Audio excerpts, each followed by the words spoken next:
കൊച്ചു കഥ പറയട്ടെ. എൻ്റെ കഥയുടെ പേരാണ് ഇലയുടെ വില. ഒരു ദിവസം സോനുക്കുരങ്ങൻ കാട്ടുമരത്തിൽ വെറുതെ ഇരിക്കുകയായിരുന്നു. അപ്പോൾ സോനുവിന് ഒരു കുസൃതി തോന്നി. മരത്തിൽ നിന്നും ഓരോ ഇല അടർത്തി താഴേക്കിട്ടു. അപ്പോൾ കേൾക്കാം മരച്ചുവട്ടിൽ നിന്നും ഒരു ശബ്ദം. സോനു, എന്ത് വികൃതിയാണിത്? ഇലയുടെ വില അറിയാമായിരുന്നെങ്കിൽ നീ ഇങ്ങനെ ചെയ്യില്ലായിരുന്നു. മരച്ചുവട്ടിൽ നിന്നും മിച്ചുമോളായിരുന്നു അത്.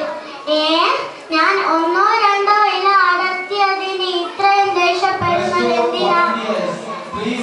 അപ്പോൾ മരക്കുട്ടൻ പറഞ്ഞു, ഇലയില്ലെങ്കിൽ മരങ്ങൾ ഉണങ്ങും. പിന്നെ നിനക്കെങ്ങനെയാ പഴങ്ങൾ കിട്ടുക?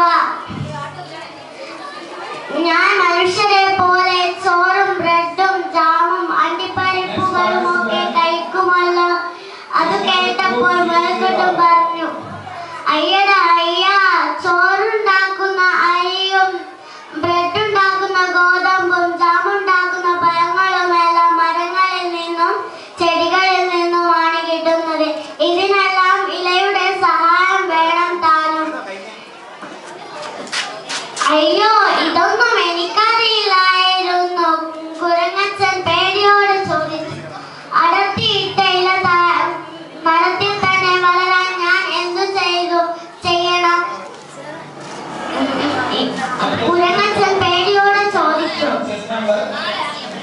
അത് കേട്ട മുയൽക്കുട്ടൻ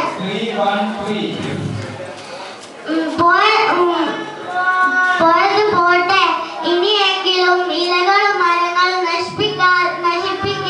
നശിപ്പിക്കാതിരിക്കുക.